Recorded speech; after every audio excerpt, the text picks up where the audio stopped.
Hello everyone, कैसे हैं आप लोग। I hope you all are doing well. तो हम BCH CT 137 का पेपर सोल्व कर रहे थे दिसंबर 2024 का। तो उसके पार्ट बी के कुछ क्वेश्चंस को आज सोल्व करेंगे। तो चलिए सोल्व करते हैं गाइस। तो 9th तक क्वेश्चन हम सोल्व कर चुके थे। अब हमें 10th 11th क्वेश्चन देखना है इस वीडियो के अंदर। तो चलिए इसमें देखते हैं। 10th क्वेश्चन के हमें 4 पार्ट्स गिवन है। बेसिकली 5 मार्क्स का है 10th क्वेश्चन। नाउ जैसे मान लो हमारे पास है state Charles law, first A part. B part हमारे पास क्या है, can -273.15 degree Celsius temperature can be achieved, और जस्टिफाई करना अपने आंसर को। नाउ दो हमारे को न्यूमेरिकल्स गिवन है। इसके जो न्यूमेरिकल्स होते हैं गाइस वो डायरेक्ट फॉर्मूला बेस्ड आते हैं और बहुत ही ईजी न्यूमेरिकल होते हैं, इनसे डरना नहीं होता है। तो ये बेसिकली हमारे पास है। एक बात जो आपको ध्यान में रखनी है, इसमें पूरा का पूरा 10th जो क्वेश्चन है आपका 5 मार्क्स का है। कितने का है? 5 मार्क्स का। अब इसमें जो ये क्वेश्चन हैं ये डिस्ट्रीब्यूट हो रखे होंगे इन्हीं 5 मार्क्स से। जैसे मान लो ये 1 नंबर का है, ये 1 नंबर का है, ये 1 नंबर का है, और लास्ट ये मान लो 2 नंबर का है।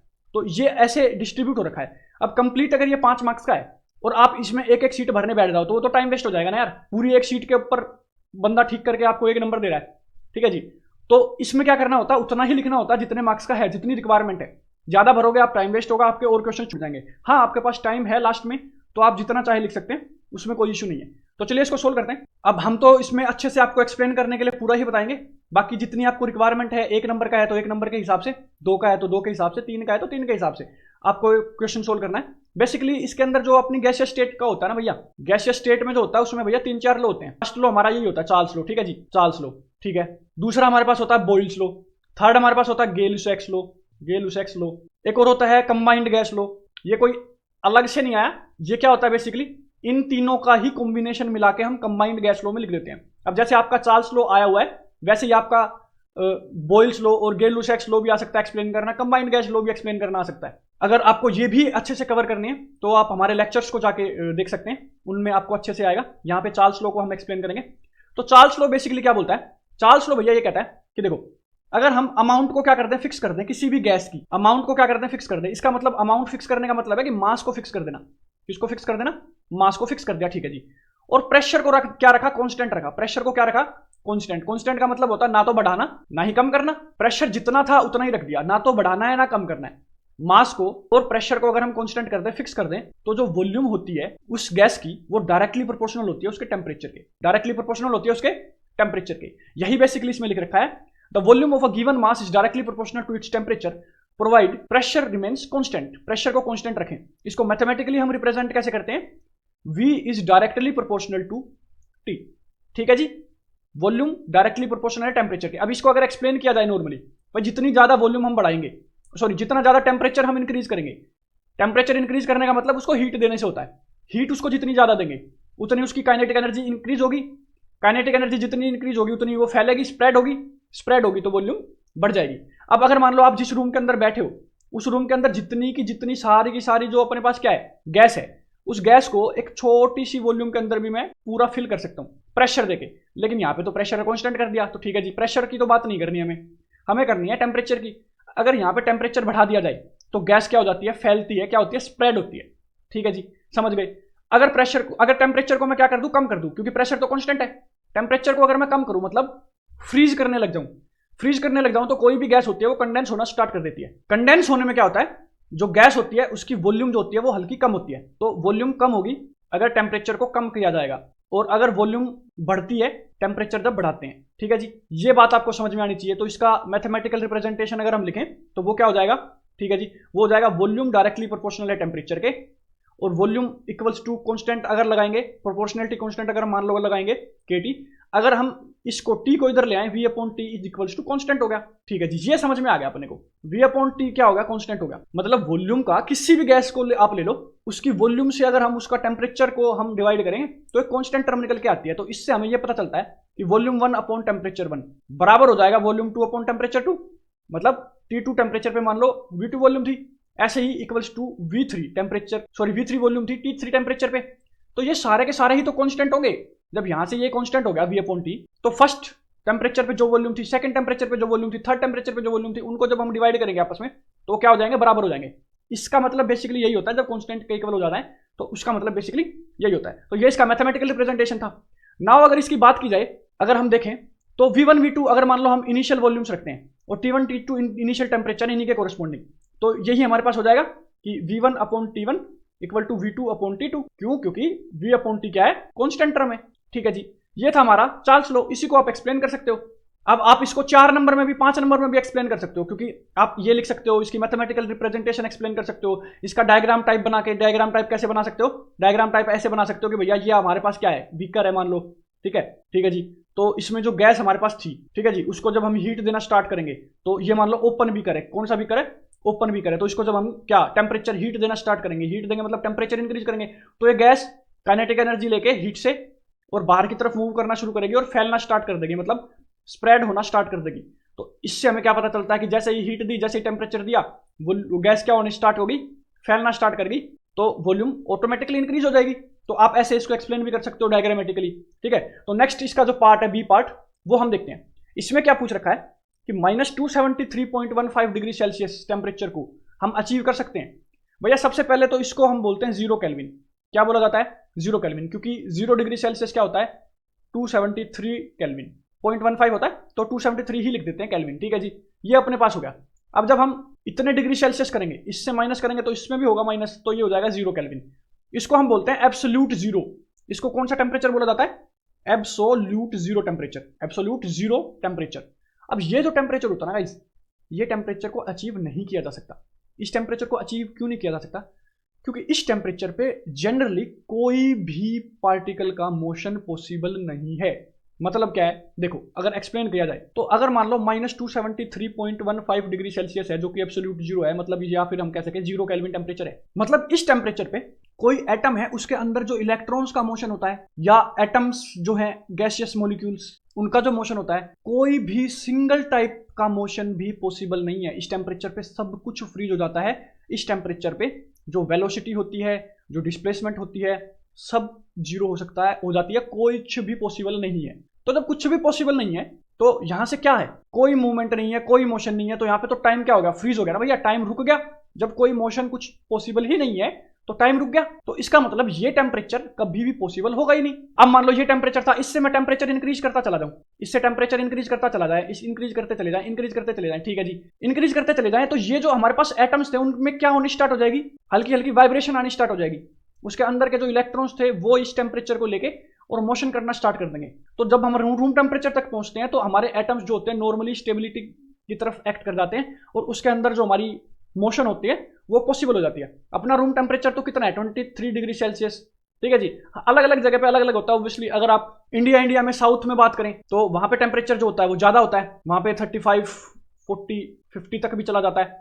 तो यहाँ पे हमारे पास 23 बेसिकली हो जाता है। ठीक है, सर्दियों के अंदर ये हमारे पास 14, 15, 16 तक चला जाता है। तो अलग अलग टाइम पे अलग अलग मतलब सीजन के अंदर अलग अलग टेम्परेचर होता है, रूम टेम्परेचर। बट ये देखो ना कितना ज्यादा है, इससे तो ये तो बहुत ज्यादा कम हो गया ना।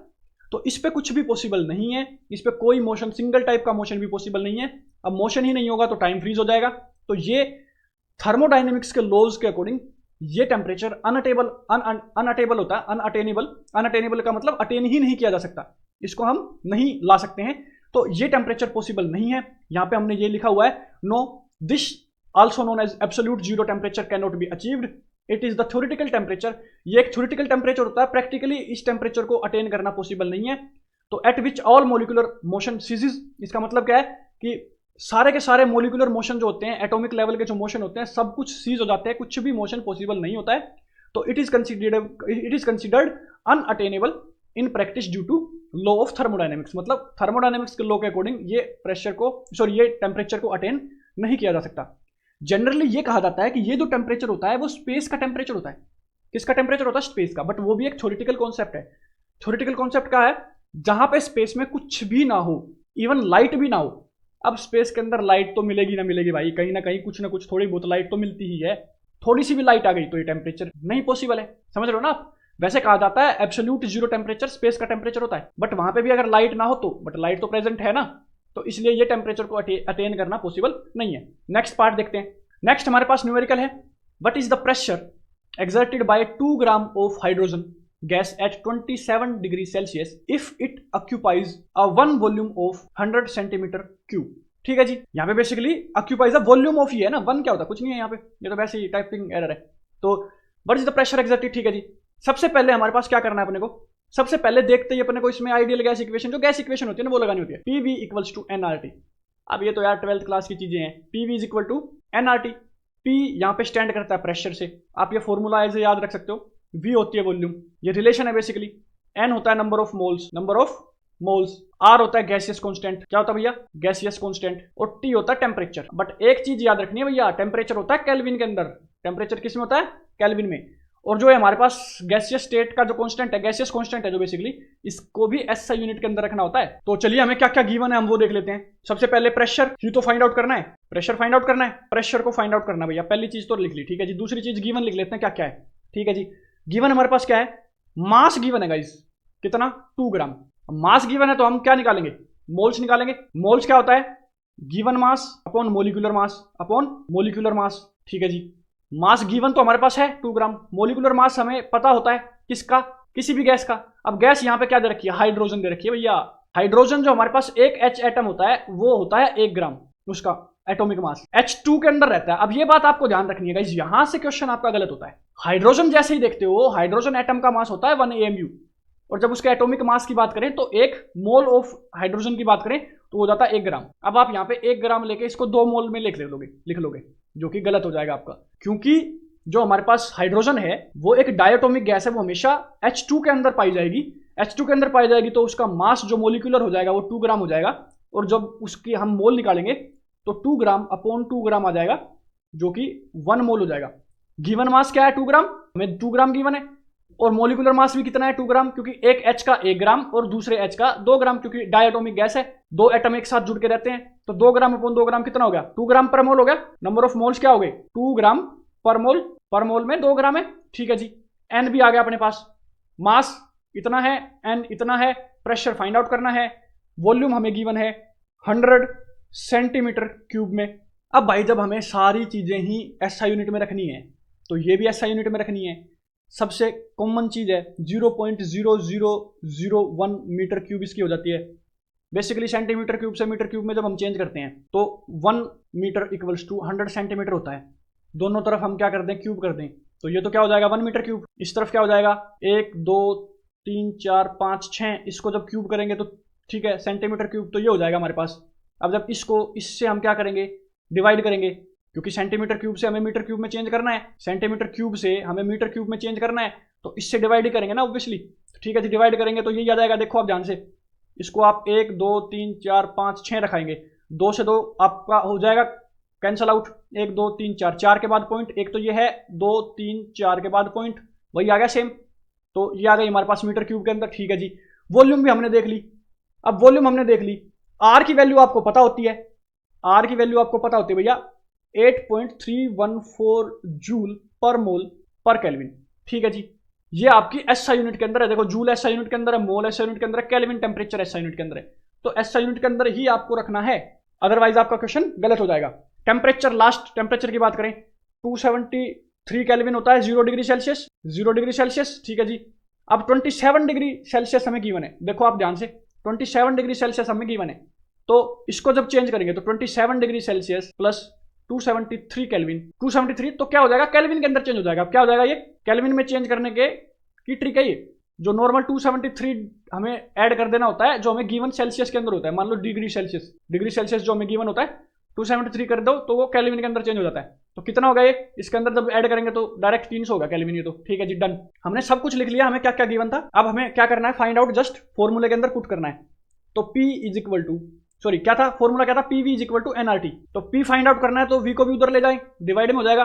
ठीक है जी, N नंबर ऑफ मोल्स कितना था 2, एक सेकंड 1 था ना, कितना था, हाँ 2/2 1, तो 1 मोल था ना, 2 ग्राम अपॉन 2 ग्राम कट के 1 मोल आ गया था ना, तो 1 मोल, नंबर ऑफ मोल्स तो 1 होंगे ना, हाँ 2 ग्राम पर मोल होता है, 2 ग्राम पर मोल, 1 मोल के अंदर कितने ग्राम, 2 ग्राम, और 2 ग्राम हमें गिवन है, 2 ग्राम हमें गिवन है ना, तो 2 ग्राम अपॉन 2 ग्राम 1 मोल, मोल कितना आ गया था, 1 मोल आ गया। ठीक है जी, आर अपने पास क्या है 8.314 जूल पर केल्विन पर मोल में था। ठीक है जी, टेम्परेचर हमारे पास कितना है, टेम्परेचर अगर हम देखें, टेम्परेचर देखें तो 300 केल्विन था, 300 केल्विन रख लिया। ठीक है, आगे पीछे कहीं रख लो, मल्टीप्लाई में तो है। ठीक है जी, उसके बाद वॉल्यूम हमारे पास कितनी है 0.0001 मीटर क्यूब। ठीक है जी, अब इन सब में आ गया अपने पास। अब क्या करना है, इसको सोल्व करना है। सबसे पहले तो ये 0 यहां से 1 2 3 1 2 3 4, ठीक है जी, इसको जब हटाएंगे तो इसको क्या कर सकते हैं, इंटू 10⁻⁴ रख सकते हैं। ये ऊपर चला जाएगा, तो ये क्या हो जाएगा 10 raise to the power into में 10 रेज़ टू द पावर 4 हो जाएगा। अब ये 4 है, ये 2 इनकी 0 और ले लो तो कितना हो गया 6 हो गया। अब बाकी जब आप इसको मल्टीप्लाई कैलकुलेट करोगे, इसको 3 के साथ मल्टीप्लाई करोगे, क्योंकि ये तो नीचे तो 1 होगा ना, इसको 3 के साथ मल्टीप्लाई करोगे तो ये आपके पास कितना आ जाएगा 8 3 बेसिकली 24 के करीब आ जाएगा, तो 24.94 आ जाएगा into 10 raise to the power 6। ये आएगा पास्कल के अंदर। किस में आएगा पास्कल में, क्योंकि प्रेशर की जो एसआई यूनिट होती है वो किस में होती है पास्कल में। सबकी अगर एसआई यूनिट में रखी है तो फाइनल भी एसआई यूनिट में ही आएगी, तो ठीक है जी पास्कल के अंदर आ गया। ठीक है जी, प्रेशर हम पास्कल के अंदर निकाल लिया। यहां तक अगर आप रखोगे तो ये भी आपका क्वेश्चन ठीक है, और अगर यहां तक आप नहीं रखते हो, आप और करते हो P इज इक्वल टू, इसको आप ये भी रख सकते हो 24.94, 10 की 6 को हम मेगा पास्कल लिख सकते हैं, तो ये भी आपका ठीक है। ठीक है जी, दोनों ही आपके क्वेश्चन में आंसर ठीक है। 10 की पावर 6 रख के छोड़ देते हो ये भी ठीक है, यहां तक रखते हो ये भी ठीक है। सो गाइस ये वैसे ही इतना देखने में बड़ा लग रहा है, बट ज्यादा बड़ा क्वेश्चन नहीं है। अगर आप इंस्टेंटली यहां पे देखोगे तो आपको सिर्फ इतना ही सोल्व करना पड़ेगा। इसमें पहले तो गिवन लिखना पड़ेगा। अब गिवन में हमने ये आपको फाइंड करके एक एक स्टेप निकाल के बताया, इसलिए ये आपको बड़ा लग रहा है, अदरवाइज बिल्कुल छोटा होता है। आपको नंबर ऑफ मोल्स में आपको क्या लिखना है, n is equal to basically 2/2 1 mole, बस इतना पार्ट लिखना था। वॉल्यूम में आपको कितना लिखना था, टेम्परेचर में आपको कितना लिखना था, वॉल्यूम में आपको सिर्फ इतना लिखना था। कितना दे रखा है 100 centimetre cube equals to 0.0001 metre cube, इतना लिखना था सिर्फ आपको। टेम्परेचर में कितना 27 degree Celsius which is equal to 300 kelvin, बस ये ऐसे लिख के डायरेक्ट फॉर्मूले में पुट करके और आंसर निकलना था। इतना ही क्वेश्चन था ये बेसिकली आपको समझाया है, इस वजह से ये ज्यादा आपको लेंदी लग रहा है, वरना लेंदी नहीं है, टफ नहीं है क्वेश्चन, बिल्कुल आसान है, एक फॉर्मूले के अंदर पुट करनी है वैल्यूज। चलिए नेक्स्ट इसका क्वेश्चन देखते हैं। तो इस क्वेश्चन का लास्ट पार्ट जो कि डी है अपने पास, इसमें देखते हैं एक सैंपल है नाइट्रोजन गैस का जो कि वॉल्यूम है 320 सेंटीमीटर क्यूब, ये एन जो है वो टाइपिंग एरर में 320 सेंटीमीटर क्यूब है, तो वॉल्यूम हमारे पास है 320 सेंटीमीटर क्यूब, एंड टेम्परेचर इस टाइम हमें गिवन है 273 केल्विन, और प्रेशर हमारे पास है 180 m। ठीक है जी, नाउ कैलकुलेट करना है हमें वॉल्यूम को कैलकुलेट करना है। अब आप कहोगे कि भैया वॉल्यूम तो गिवन है, बट यार पूरा क्वेश्चन तो पढ़ो, हमें वॉल्यूम गिवन करनी है जब टेम्परेचर कितना हो जाए, वॉल्यूम फाइंड आउट करनी है जब टेम्परेचर कितना हो जाए 66 डिग्री सेल्सियस, मतलब कितना 273 प्लस 66। नाउ जब आप इसको इसमें ऐड करेंगे ये हमारे पास हो जाएगा, जब आप इसमें इसको ऐड करेंगे 9 एंड 33, तो 339 केल्विन आपके पास टेम्परेचर हो जाएगा गिवन केल्विन के अंदर, तो ये हो गया टेम्परेचर। जब ये टेम्परेचर होगा और प्रेशर आपका कितना होगा 0.825 atm, atm भी प्रेशर की यूनिट होती है। अभी तो इससे पहले वाले क्वेश्चन में तो हमने पास्कल रखा था, भैया पास्कल थी, पास्कल वाली इसमें क्या है atm के अंदर रखा जाएगा। ठीक है जी, अब जो हम यूनिट रखते हैं वही यूनिट हमें गिवन हो जाती है। अब इसमें देखो सेंटीमीटर क्यूब है, केल्विन है, एटीएम है, इसमें भी अगर केल्विन और एटीएम हम पुट करेंगे तो यहाँ पे क्या ही आएगा सेंटीमीटर क्यूब का ही आएगा ना, तो वो बड़ी बात है। तो चलिए अब इसमें देखते हैं, इसको अगर सोल्व करें तो वॉल्यूम हमें फाइंड आउट करनी है। तो सबसे पहले इसमें जो फॉर्मूला लगता है, इसमें फॉर्मूला लगता है कि भैया नंबर ऑफ मोल्स गिवन जो है, नंबर ऑफ मोल्स जो है वो क्या हो गए कांस्टेंट हो गए। क्यों हो गए कांस्टेंट, देखो क्यों कांस्टेंट हो गए, एक sample of nitrogen gas given है, ना उसमें अदर ऐड कर रहे हैं गैस को, ना उसमें से गैस को निकाल रहे हैं, तो ना उसमें से गैस मॉलिक्यूल्स को सबट्रैक्ट कर रहे हैं। बेसिकली जितनी गैस थी उतनी ही गैस उसके अंदर पड़ी है, तो मास फिक्स है, तो इसलिए नंबर ऑफ मोल्स भी एन भी क्या है कांस्टेंट है। तो जब एन कांस्टेंट है तो हमें यह पता है जो कंबाइंड गैस लो होता है, सबसे पहला लो क्या था pressure directly proportional to temperature, volume directly proportional to temperature, और नंबर ऑफ मोल्स की तो हम यहाँ पे बात नहीं करेंगे, ये यही होते हैं बेसिकली। तो ठीक है, तो जब इनको हम कंबाइन करते हैं तो P V equals to N R T, इस टी को कहाँ ले चले नीचे ले जाएं, इस टी को कहाँ ले जाएं नीचे ले जाएं, P V upon T is equal to N R. ध्यान से देखो आर तो वैसे ही कांस्टेंट टर्म है, और एन क्या है ये भी यहाँ पे कांस्टेंट है, आप देख सकते हो एन भी यहाँ पे कांस्टेंट है। नंबर ऑफ मोल्स, ना गैस ज्यादा ऐड करी जा रही है ना बाहर निकाली जा रही है, तो पी वी अपॉन टी क्या हो जाएगा एक पूरी की पूरी कांस्टेंट हो रही है, दोनों ही कांस्टेंट है। जैसे मान लो कांस्टेंट ये मान लो 5 कांस्टेंट हो गया, आर की मान लो 8 वैल्यू है, 5 8 40 ही रहेगी ना, तो कांस्टेंट टर्म ही आ गई ना एक। ठीक है जी, तो पी वी अपॉन टी अगर कांस्टेंट है तो हमें यह पता है कि P1 V1 अपॉन T1 किसके बराबर हो जाएगा P2 V2 अपॉन T2 के, ऐसे ही P3 V3 अपॉन T3 के। ठीक है जी, अब एक की वैल्यू हमें सबकी गिवन है, P1 V1 T1 गिवन है, यहाँ पे गिवन है, कर लो पुट वैल्यू। तो P1 क्या है अपने पास 1 atm, ये P1 है ना, ये T1 है, ये वॉल्यूम 1 गिवन है। ठीक है जी, P1 क्या है 1 atm इंटू V1 क्या है 320 सेंटीमीटर क्यूब अपॉन T1 क्या है 273 केल्विन टेम्परेचर। ठीक है जी, इक्वल्स टू P2 V2/T2। अब इसको जब हम सोल्व करेंगे तो इसको एक अच्छे से पूरा सोल्व करते हैं, इसको यहाँ पे नीचे लिख लेते हैं। P1 की वैल्यू अपने पास गिवन है 1 atm, V1 अपने पास गिवन है, ये है 320 सेंटीमीटर क्यूब एंड टेम्परेचर है 273 केल्विन इक्वल टू P अपने को गिवन है 0.825 atm। वॉल्यूम हमें फाइंड आउट ही करनी है और टेम्परेचर हमारे पास क्या है 339 केल्विन। नाउ इसको जब आप सोल्व करोगे तो आपके पास वॉल्यूम आ जाएगी और किस में आएगी, सेंटीमीटर क्यूब के अंदर ही आएगी, क्योंकि यहाँ पे भी सेंटीमीटर क्यूब ही रखा हुआ है। चलिए जी, इसको इधर ले जाके मल्टीप्लाई कर देते हैं, इसको इधर ले जाके डिवाइड कर देते हैं। तो 1 atm into 320 centimetre cube into 339 kelvin upon 0.825 atm into ये 273 केल्विन। अब ध्यान से देखिए, आपको पता चलना हो कि यहाँ पे जो SI यूनिट में आएगी, क्या SI यूनिट आएगी, देखो केल्विन से केल्विन कट गया, ATM से ATM कट गया। सबको सोल्व करने के बाद इसकी SI यूनिट नहीं रही, इसकी नहीं रही, इसकी नहीं रही, इसकी नहीं रही, बचेगी क्या, यही तो बचेगी। जब इसको सोल्व करेंगे तो हमारे पास वैल्यू क्या आएगी, इसको सोल्व करने पे आपको 481.9 सेंटीमीटर क्यूब आपकी वॉल्यूम आ गई। क्या आ गया आपके पास, 481.9 सेंटीमीटर क्यूब। 48.19 नहीं है, 481.9 है, ये पॉइंट यहाँ लगेगा, ठीक है जी। ये आपके पास सेंटीमीटर क्यूब में आपकी वॉल्यूम आ गई। अब आप अगर ये इसको ध्यान से देखें, आप ध्यान से देखें तो आपको ये पता करना है कि देखो टेम्परेचर क्या हुआ है, इंक्रीज हुआ है। टेम्परेचर इंक्रीज होने से वॉल्यूम क्या होती है, इंक्रीज ही होती है। और प्रेशर क्या हुआ, कम हुआ। प्रेशर कम होने से भी वॉल्यूम क्या होती है, इंक्रीज होती है। ये एक और होता है, pressure is inversely proportional to volume. इन तीनों को मिला के आपके पास क्या आता है, कंबाइंड गैस लॉ आता है, जो कि ये होता है हमारे पास PV/T। ये तीन लॉ होते हैं हमारे पास, directly proportional to temperature, pressure directly proportional to temperature, volume directly proportional to temperature और pressure inversely proportional to volume. जितना ज्यादा प्रेशर हम डालेंगे यार, ऑब्वियसली किसी चीज पे जितना ज्यादा प्रेशर हम डालेंगे तो वो नीचे आ जाएगा ना, तो वॉल्यूम क्या हो जाएगी, कम हो जाएगी ऑब्वियसली। तो ये अपना 10th क्वेश्चन था। चलिए 11th क्वेश्चन देखते हैं। 11th क्वेश्चन के दो पार्ट हैं। फर्स्ट पार्ट आपके पास है कि postulate of kinetic gas theory of gases हमें पता करनी है, और दूसरा हमारे पास क्या है, what is the effect of temperature on Maxwell Boltzmann distribution, show with the help of graph की हेल्प से इसको शो करना है। चलिए इसको भी देखते हैं। सबसे पहले जो काइनेटिक थ्योरी ऑफ गैसेज है उसके जो पोस्टुलेट्स होते हैं, यहाँ पे आइडियल गैस के लिए हम रखते हैं। किसके लिए रखते हैं, आइडियल गैस के लिए। तो मोस्टली ये होते हैं हाइपोथेटिकल। एक्चुअल में ये चीज नहीं होती है, बट हम उसको एज्यूम करके चलते हैं, लेट करके चलते हैं, इसीलिए इनको पोस्टुलेट बोल दिया जाता है, ठीक है जी। फर्स्ट क्या है, gases consist of small particles in constant random motion. इसका मतलब क्या है कि गैसेस जो होती हैं वो किससे बनी होती हैं, छोटे छोटे एटम से बनी होती हैं, छोटे छोटे पार्टिकल से बनी होती हैं। जैसे मान लो ऑक्सीजन है, जो उसमें O2 के मॉलिक्यूल पाए जाएंगे, ठीक है, और वो रैंडम मोशन कर रहे होते हैं। नॉर्मली भी आप किसी रूम में अंदर बैठे हो तो उसमें भी जो मोशन होता है गैसेस का, वो जिगजैग मोशन में होता है। बेसिकली जिगजैग मोशन क्या होता है, इधर उधर रैंडम डायरेक्शंस में भाग रहे हैं, कोई एक डायरेक्शन पकड़ के थोड़ी भागते हैं, रैंडम डायरेक्शन में भाग रहे हैं। दूसरा पोस्टुलेट क्या है, gas molecules are widely spaced and their volume is negligible compare to the total volume of gas. हाँ, ये बहुत इंपॉर्टेंट है। इसमें बेसिकली क्या है कि हाँ देखो, अपने पास ये है कि जो गैसियस मॉलिक्यूल्स होते हैं वो बहुत दूर दूर होते हैं। अब आपने यार देखो बचपन में ये तो पढ़ा होगा, गैसियस मॉलिक्यूल्स की जो गैसेस की जो डेंसिटी होती है वो बहुत कम होती है। आपने जब स्टेट्स ऑफ मैटर पढ़ा, सॉलिड लिक्विड गैस, उसमें आपको क्या पता था कि भैया क्लोजली पैक्ड कौन होते हैं, नजदीक कौन होते हैं, सॉलिड, उसके बाद लिक्विड, उसके बाद गैस।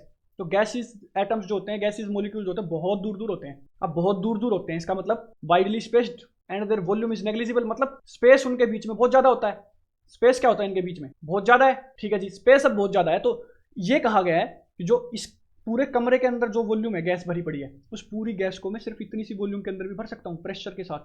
उस पर प्रेशर लगा के कंप्रेस कर करके इस छोटे से वॉल्यूम के अंदर भी उसको क्या कर सकता हूँ, फिल कर सकता हूँ। तो जो उसकी एक्चुअल वॉल्यूम है उससे जो उसकी पूरे रूम के अंदर वो फैली हुई है, वो क्या होती है, नेग्लिजिबल होती है। अब देखो कहाँ तो ये और कहाँ ये इतनी छोटी सी वॉल्यूम, तो यहाँ पे इसलिए लिख रखी है नेग्लिजिबल, ठीक है जी, क्योंकि बहुत दूर दूर फैले हुए होते हैं ना। अब इनको अगर नजदीक लाएंगे तो यार ये इतनी ही वॉल्यूम के अंदर आ गए, 6 के 6, बट बाकी देखो ये कितने के अंदर आ रखे हैं, और वैसे कितने के अंदर आ गए, इतने से के अंदर आ गए, समझ रहे हो ना।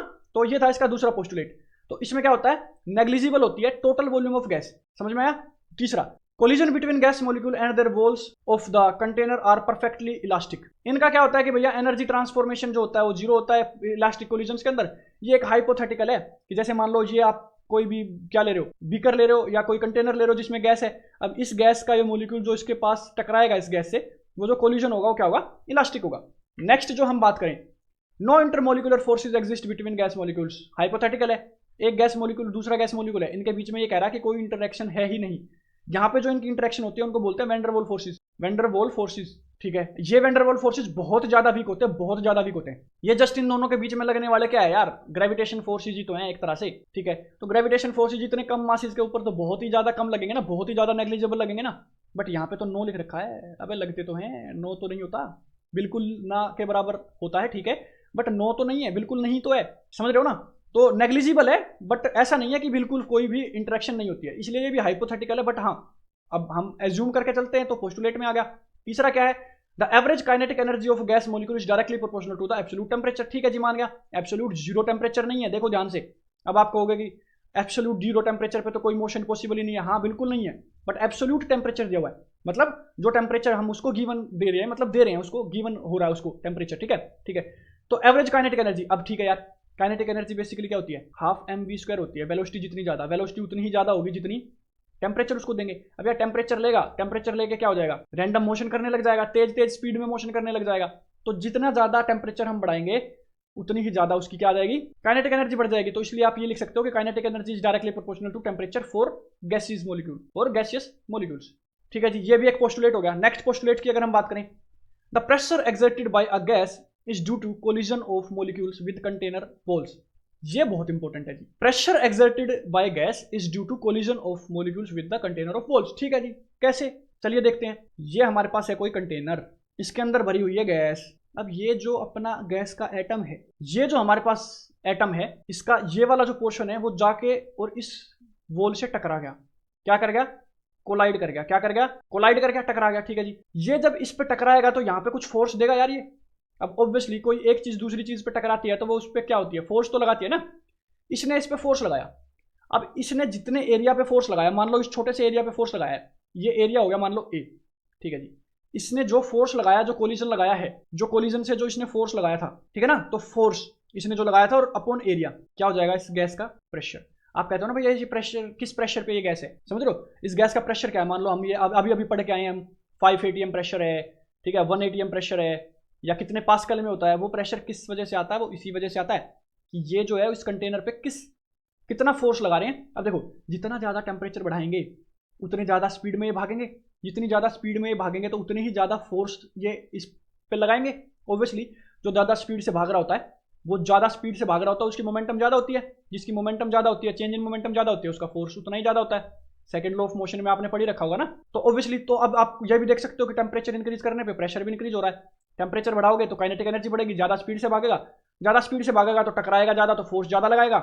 एरिया तो देखो उतना ही रहेगा, एरिया में तो दिक्कत फर्क नहीं पड़ता, ज़्यादा स्पीड से टकराएगा, ज़्यादा फोर्स लगाएगा तो एरिया उतना ही रहेगा, एरिया उतना ही रहेगा, बट फोर्स इंक्रीज हो रहा है क्योंकि टेम्परेचर से स्पीड इंक्रीज हो रही है, तो प्रेशर भी बढ़ जाएगा। तो इसलिए टेम्परेचर के डायरेक्टली प्रोपोर्शनल होता है प्रेशर। तो ये हमारे पास था इसके पोस्टुलेट्स। इसका बी पार्ट देखते हैं। बी पार्ट हमारे को क्या बोल रहा है कि affect of temperature on Boltzmann Maxwell Boltzmann distribution.